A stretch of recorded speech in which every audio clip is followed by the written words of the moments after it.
All right, y'all, what's good? Y2K, I'm back with another reaction. So now we done with the video game stuff and we getting into the nonsense, the filth, the quagmire, if you will. So this one is called Killer Wife Realized Police Found Husband's Dead Body. Wow. Black Widow in the house, killing her husband. But we don't know why he got killed. Could have been whooping on her because the pork chops was cold. You never know. The podcast is out. We'll put out another one next Friday. Link is in the description. But we just gonna hop straight into this video and rock with me, y'all. Here's the deal. You're being charged with murder. I never put my hands on it again. This is 37-year-old Nicole Woodard. Just 48 hours ago, police discovered her husband, Daniel Rayburn, brutally beaten and deceased in the yard of his own home. Neighbors said that they heard some subjects arguing and possibly one gunshot last night. At first, detectives believed this tragedy was the result of a robbery, but they would be horribly wrong. As the weeks-long investigation began, detectives would uncover a toxic relationship and a twisted conspiracy with Nicole at the very center of it all. Whose DNA is going to be on that gun? Now's the time you need to tell me because there's not going to be another opportunity. Shout out to Dr. Insanity. On July 4th, officers in Dublin, Georgia received a disturbing call. That's AI A for passing sure. motorcyclist reported seeing a motionless body on the front lawn of a nearby house and urgently requested a welfare check. When first responders arrived at the scene, it quickly became clear the man was already beyond saving. How y'all doing? The blood come across his arm right there. He's laying like somebody, he was attacked or shot or something. As first responders took a closer look, the disturbing condition of the man's body became clear. His skin was covered in bruises, insects crawled across his face, and most troubling, a gunshot wound was clearly visible at the back of his head. Even more telling was the stiffness of his body, clearly indicating he'd been dead for several hours. To the officers on scene, one thing was immediately clear. This was a homicide, and they needed to figure out who this man was and why he was so brutally killed. Luckily, it wouldn't take long before officers began uncovering crucial details. Do we even know we don't know his name, do we? Yeah, we ran it. That's as far as that. Okay. We haven't positively identified him. 26 radio. Off that 28 that was ran at this location, who would come back to? 26 that come back to a Daniel Rayburn. That one, it has Eagles Ballpark address. The victim was quickly identified as Daniel Rayburn, a 40-year-old father and the homeowner himself. With this in mind, officers would approach Daniel's neighbors, who would reveal information that would prove crucial to She solving was this chilling, case later looking on. out the window, drinking wine. 26 radio 09 cleared. Oh, so sorry. Have y'all been home all day? All day. Been to the grocery store. Have y'all heard anything over there? No. They know it. They've been drinking, looking like, ooh. Does he live by himself, or do you know? A lady lives there. Lady lives there. There's a man deceased in her yard. He what? Yeah, he's dead right there. In her yard? Yeah. Oh, my Is he black? My daughter said she heard somebody arguing last night. Last night. He said, who you calling? Call me another one. And she said, Mama, it wasn't firecrackers. She said it was a gun. Come here. You see his body? Damn. Oh my God. Yeah. Oh, wow. This So- lady lives there with him. I mean, she can't, that's the same lady that came up with Her name is Nicole. Nicole. Oh, they told all the tea. Yeah, they was in there chilling. She's younger than us, so I'm 43, so she might be in her early 30s, early to mid 30s. Oh my God, who found him? Some passerbys just come by. He's been there for a while. Damn. Neighbor across the road heard some arguments over here, and about 1 a.m. heard one shot. There's supposed to be a female that resides here by the name of Nicole. White female. You know, to see if she's inside. yes. We'll knock on the door and then see if it's unlocked, we can stick and we do a welfare check. Man, come on now. Officers You didn't hear know all them who people out Nicole there and was see all them yet, people in your but she would yard. become a very familiar figure over the coming days. Without wasting any time, officers moved to search Daniel's home, and what they would find inside would soon blow the case wide open. But before we continue, it's worth noting that situations like these can be extremely distressing, not only for those directly involved, but also for anyone following along at home, just like you. If you've ever felt that you need help with mental health, you should know that there are always people you can reach out to. That's why I'd like to thank BetterHelp. Officers were about to search Daniel's home, we all aware crazy there could be already. another victim or even someone dangerous hiding inside. There's the door locked. Unlocked. All units radio is 10-3. Police department. Police department. Police department.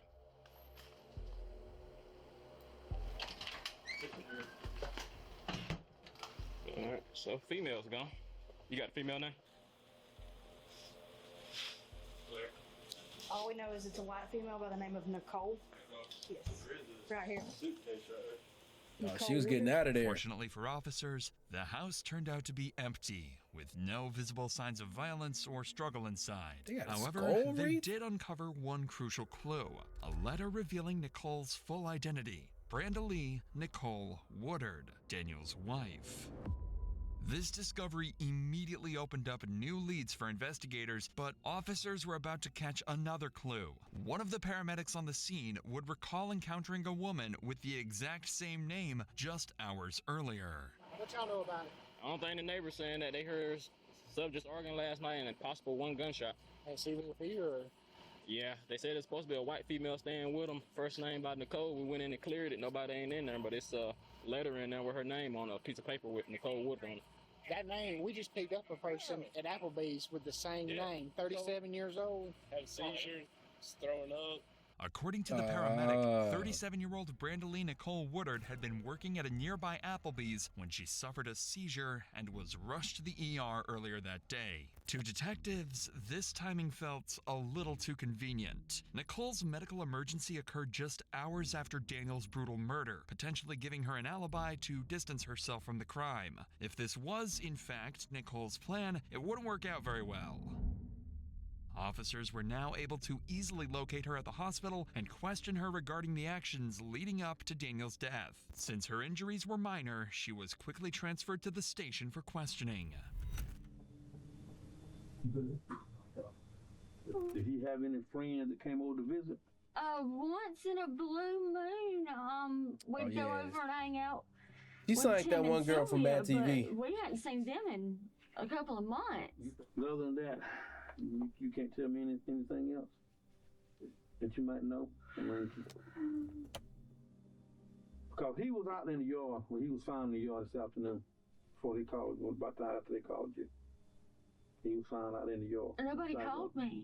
I mean, how did they get in contact with you? The officer showed up at the hospital while I was at the hospital. Well, I'm saying you got in contact with you at the hospital. Oh, Okay, so other than that, you hadn't seen him none before that? I hadn't seen him at all today. Even though Nicole insisted she had no idea what happened to Daniel that night, her demeanor told the detective a different story. Her shaky voice and uneven answers indicated extreme nervousness. She seemed on edge, uncomfortable, and far from natural. These subtle cues could mean one of two things. Either Nicole was genuinely shocked to learn that Daniel was killed, or she was hiding something. This detective strongly suspected the latter and intended to find out exactly what Nicole was holding back. And you don't know anybody that might have been, he's had problems with or giving him problems, anything like that? No, how was he on the job? I mean, he had problems on the job, anything like that? That you know of? I mean, we don't know if anybody actually done anything to him, or whether he might have interrogation room like a and basement. passed out or whatever. That's why I asked you how much did he drink last night. I don't know. Well, you said you drank a bottle. I was drinking last night. What was he drinking? He was drinking beer, sir. Has he ever drunk alcohol to the point where he would fall out? Yes, I told you. But he hadn't drank like that since. I mean, he might drink 2 or 3. Well, if that's all, if that's it, is there anything that you tell him? According to Nicole, she and Daniel had been drinking the night before when a verbal argument escalated into a physical altercation. However, she still insisted that he was alive and well when she left. Ultimately, detectives weren't able to get any useful information from Nicole and had no choice but to let her go. However, unbeknownst to Nicole, this was only the beginning of a very long week. Back at the crime scene, officers continued collecting evidence to determine who had been at the home at around 1 a.m. Now, with a search warrant in hand, officers moved into Daniel's home, hoping it would hold the evidence they desperately needed. Go ahead and lock this door back. I know the pastor out there, Danny, he said he's been counseling them. I guess they've been. Oh, they've been having a problem, of course. He said that he told them good thing. We do good. Looks like she cleared her stuff out. Yeah, that's why I ain't seen no female stuff in there. They got listed as leggings. Oh, even none was in here. Well, it's got listed as. But either way, Yeah, she got out of there. Shorts and capris, he said that. leggings, comfort fits, pants. Like I said, the place ain't tore up, ain't no blood nowhere, except out there. Unfortunately for officers, no evidence was found inside the home. With that in mind, officers expanded their search to the property outside, and that's when they made a critical discovery.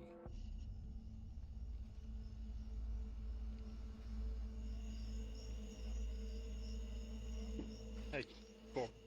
Is that a piece of dread? Yeah, taken out early. Security James Summers about the subject trying to find some security with bottles.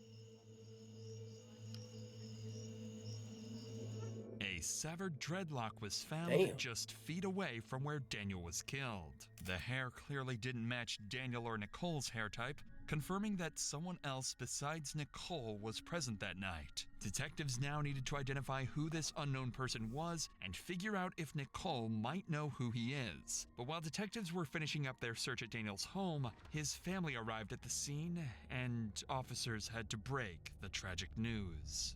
Hello. How's it go? All right. Can I help y'all with something? Yeah, this is my son. Hey, Mr. Dan. How's it go? Go. Doing all right? Yeah, I remember you, but I can't remember your name right now. Matthew Allred.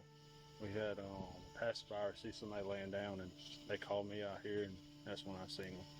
Was he married or anything? He was living with a woman. What was that woman's name? Nicole Water. What to call Poison Beach.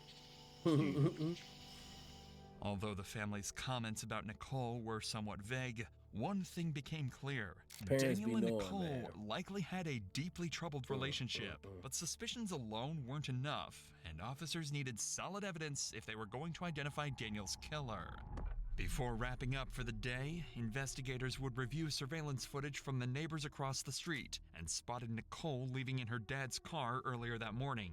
Additionally, when police analyzed Nicole's phone records, they discovered that she had placed a call shortly before Daniel's murder. With suspicions now firmly centered on Nicole, investigators began questioning her acquaintances to find out what they knew about her troubled, deteriorating relationship with Daniel and potential involvement in his death.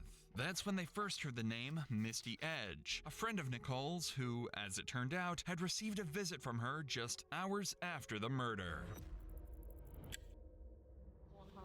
Mine's just so hella back up. Mine is awesome.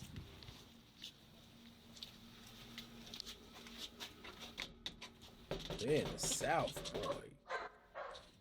They ain't gonna buy it, are they? Boy, they're No, in they the ain't South. right. I told John and them All right. come around. Hang on just a second. How are you? I'm good. This is Misty Edge, Nicole's friend and co-worker. She reached out to police, claiming Nicole had shown up at her house early the previous morning, acting strangely and carrying several bags. When detectives arrived at Misty's house, they never expected the shocking details she was about to share. Okay, well, she messaged me the other night. It was a ring survey when I said that he had been beaten on her and stuff. She called me around 5 o'clock that morning. She said she was very confused, that she didn't know what was going on, that front door was open, that his car was still crunk, everything. The front door was open? Yeah. We come back and she felt she was still drunk. She fell asleep on the couch. And I really feel like she was coming off of something. You ain't just gonna sit here and make yourself shake for no reason. Right. I really feel like she was trying to hide something from me. This description of Nicole's demeanor sounded eerily familiar to how she behaved in the interview Ain't your room best friend. earlier. She straight According started telling to them. Misty, Nicole was visibly shaking, nervous, and clearly on edge, as if she was hiding something. Whatever Nicole had seen or knew clearly made her unstable, possibly explaining her sudden seizure and fainting earlier that day. But what detectives quickly realized was that Misty herself knew far more than she initially let on, and for reasons of her own, she decided to drop the biggest bombshell yet. Let me ask you this, when did she tell you about Daniel? She told me that she had made a phone call. And what? Get rid of Daniel. And she also said she wants him dead, but then she don't want him dead. She walks in my front door and was like, Misty, hit me in my eye. I said, what? Hit me in my eye. I said, no, I'm not doing that. Because that's not me. I don't have nothing. I have no record. No, I've been good my whole life. So no, that's not me. She said she needs an alibi. Detectives now had a testimony supporting their suspicions that Nicole was at the house around the time Daniel was killed. Even worse, Nicole supposedly made some phone calls to, quote, take Daniel out. Not only had she likely witnessed the murder, but she may have even coordinated it. It was time to find Nicole. This time, there would be no walking away. All right, so I think I put the case together before, so let me just go ahead and run my theory back. He always was getting drunk and whooping on her, right? For whatever reason. She got a dude on the side that's about her or for her. So she loved the dude, Daniel, or whatever dude name is. She loved him, but she tired of him putting his hands on her. So one night they both got drunk. She got enough of it. So she called the black dude with the dreads. He come over and handle business. This is a mess. First and foremost, you shouldn't be beating on your partner. Woman, man, whatever. It should never get that far. If it get that far till you feel like putting your hands on somebody, you gotta leave. Protect yourself before you do anything else. That's my opinion. But we all know relationships have their ups and downs and their toxic moments. I personally don't believe in putting my hands on my partner or my partner putting their hands on me. But y'all living in a world where the rules may not be enforced. So whatever. They putting hands on each other. That's y'all. Then she calls the dude to handle business. Now, if I'm messing with a girl and either I know or don't know she got a dude, the moment I do know, I just know this. I'm not the dude to call to go kill her man. Like, even if you got a girl and y'all just think y'all locked in and one day you get a call, hey, this dude put his hands on me. All right, you gonna pull up and be on 10 as you should. But the story ain't gonna be checking out because you know they live together, right? And that's her dude. You know what I'm saying? So they get into a domestic dispute. All right, the most you should be like, look, I'm outside, get your shit and go. Now, if he coming out there, you ain't going nowhere, then boop, boop, boop, boop, slide him and then y'all pull off. But she calling you to put that work in and kill her husband. Where do you think this is going to go? And then, like, how you think your relationship is going to continue to grow and prosper after you kill her husband? It's craziness. Craziness. But when you living in the backwoods like that, it's like the neighbors. All you can do is come out drinking, chilling, argue, have about 30 kids. That's how it is out there in the backwoods. The next day, investigators set up a meeting with Nicole at her sister's house, prepared to see just how much her story would hold up under pressure. The goal was to pressure her into revealing the names of the people she called that night and what exactly she had told them. All right, here's the deal. You know why we're here? Yes, ma'am. Then, unfortunately, what are we here about? Daniel and him not being here anymore. And y'all suspect because of the fact that me and him have been fussing and fighting and stuff so much lately that I may have had something to do with it, and I swear I don't. I mean, I've told him at times, yeah, you're gonna keep on beat your ass or some shit like that, but I swear I've never put my hands on him. The furthest I've done is I pushed him backwards. I've never put my hands on him, and I never would. He's the one that beat the crap out of me back in November. I was in Wings. Although detectives hadn't openly accused Nicole of anything yet, she immediately began defending herself, almost as if she knew suspicion would inevitably fall on her. Yeah, her husband had just been obvious. brutally murdered, yet Nicole seemed less concerned with helping the investigation and more focused on clearing her name. Has anything been physical since then? No. I mean, we screamed and hollered at each other a little bit and sent some nasty messages back and forth. The thing with us, I mean, if we were not gurring at each other, there was something wrong. As Nicole painted So a that's why harrowing relationship picture is always of domestic toxic and abuse, volatile. her explanation seemed carefully chosen to cast Daniel in a negative light, almost as if she had hoped investigators would see her as the victim. Yep. And while parts of her story may indeed be true, detectives sensed that she was subtly deflecting blame and possibly laying the groundwork for a future legal defense. But investigators would see right through this tactic, and it only made them push harder to uncover what Nicole was really hiding. Brady, how did he done? You just said, We fussing and fighting. I don't know. But you just said just a second ago, you know, while we're here, you think we have Because- something to do with this. I've been told 3 different things. I've been told he may have had a heart attack in the yard. I've been told he was beat up. And I've been told that they don't know what the hell happened, just that he was found in the yard. When do we know more? I don't. Listen to me. Listen to me. It's always better.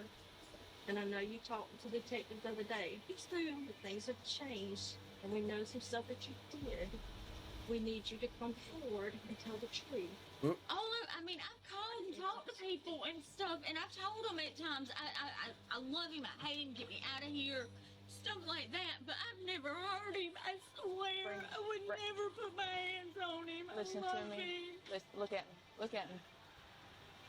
Like Sergeant Rose just told you, we know more. We want to hear your side.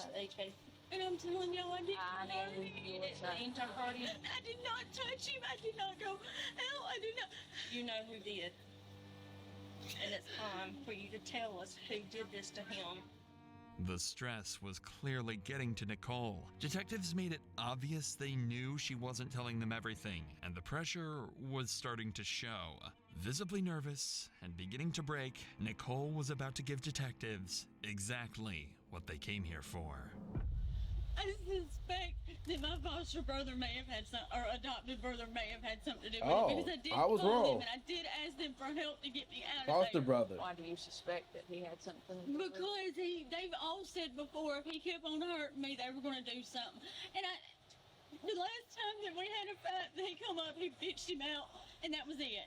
Brandon, we know that you have made a phone call to somebody.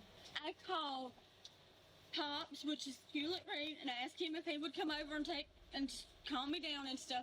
And I called Andrew and Tom and told them to come over and find out what the fuck was going on. And Andrew and Tom said they couldn't get there anytime soon.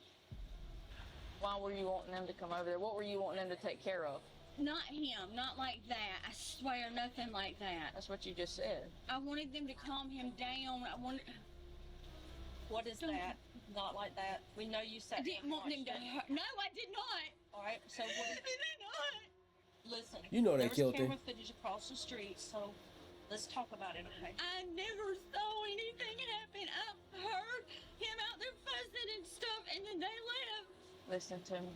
You know more about what happened. I have my suspicions, but I don't want to accuse anybody of anything. You know more about what happened. Now, you give us the runaround already. No. You have. And that points fingers at you. That raises red flags with you. Nicole would finally loosen up a bit, giving detectives a couple of names. But that alone wasn't enough. Detectives still needed to find out who actually pulled the trigger. What did you see and what did you hear? I heard shouting, and I've heard all the fireworks and all that shit. That is all I've heard. Fireworks? You called something and ordered something on that phone. What did I order? Because I haven't ordered anything. Why do you think the guys would have come over there and done something? Because he was being an asshole to me What did again. you I mean, tell I just told him, I said, y'all just get him to stop. Y'all, I can't take it anymore. Y'all come get me. Y'all just get me out of here. Don't you want justice for him? Yes, that's why I'm telling you. He was left laying in the yard. That's why I'm telling you. I'm giving you the names that I have. Do I need a lawyer? Despite Nicole bringing up her right to legal counsel, detectives weren't ready to give up yet and moved in closer, physically encircling should've her chilled out and after that. increasing the pressure. And it's a good thing they did, because Nicole was seconds away from finally breaking down and confessing. I called them and told them to come beat his ass. I was fucking tired of the bullshit. But I didn't think that they would do it. They've never done it before. And then I was scared. And I didn't know that he was dead. I swear to God, I did not know that he was fucking dead. I did not. I thought that maybe they just fucking robbed him up and Breathe. So that's why she was throwing up and having a panic attack at work. a little bit and they come in a little while. That's why I fucking stayed in the house. I figured he would come in and he'd be like, yeah, your brother fucking beat my ass. So it was the brother, not a boyfriend. Whoops. Whoa. I'm sorry, I didn't I've been a mean terrible it. detective. So I was scared. And they had already told me before that if they beat him up, they got told on I was in trouble. But like I said, they never did it before, and I've told him multiple times, y'all just gonna beat his ass. I'm fucking tired of it, and nobody ever did. The only thing that's ever happened was I ended up calling the cops. Did you go out and check on him and make sure he was all right? No, I did not. Did you see him out in the yard? I did not. You're almost there.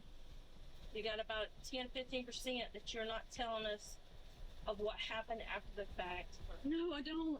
You got 1 or 2 more. I promise I don't. None that I know of. Just sit there and think about it.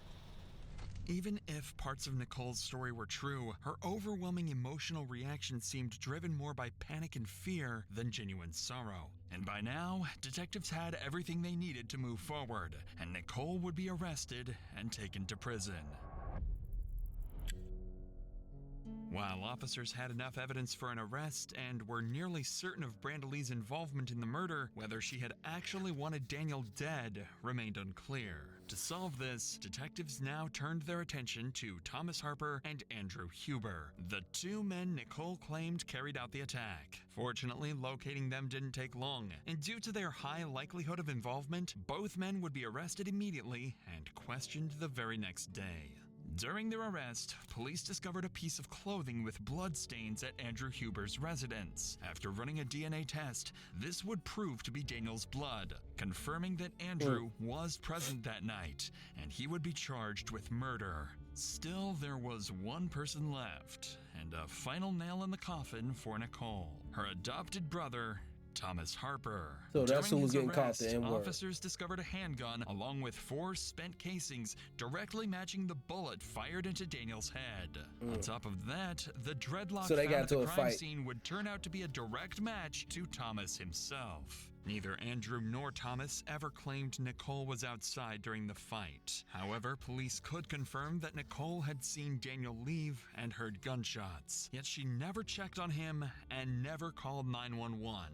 Instead, she simply walked away, choosing to protect Andrew and Thomas. Yeah, that's this our paired peoples. with Misty's disturbing witness statement and the phone logs confirming the timeline was more than enough evidence for police. Nicole may not have pulled the trigger herself, but she set it all into motion, and because of her actions, Daniel was killed. In the end, justice caught up with all 3. Andrew Huber was convicted of felony murder and sentenced to life in prison without the possibility of parole. Nicole and Thomas Harper both pleaded guilty to voluntary manslaughter, likely receiving sentences ranging anywhere from 10 to 20 years in prison for their roles in Daniel's brutal. That's crazy. Moral of the story, keep your hands off each other. If we get to that point, before you even get to that point, just leave. So that way you don't put yourself in a position, you don't put other people that love you in a position, because they pulled up because they love her. And of course, old boy wasn't going for what they was talking about. He feel like, that's my woman, I'm gonna do what I want. And they're like, nah, that's my sister, that's my peoples. They get into a fight, they start tussling, dude up it, kill the husband. She's so scared because she know he got killed. She take off, she go to her homegirl house, give me an alibi. Homegirl like, I don't want nothing to do with this. I'm telling. She throwing up, coughing, and fainting at Applebee's or wherever she worked. Neighbors heard them arguing in the middle of the night. It's just a mess. Well, with that said, man, for the living and those of us who are walking the straight and narrow as much as possible, go ahead and like this comment and tell me what else y'all want to react to. Moments after brutally killing his neighbor. That sounds like a good one we can watch next time. And yeah, again, podcast is in the description below. I will catch you, all of you, on the next one. I'm out. Peace.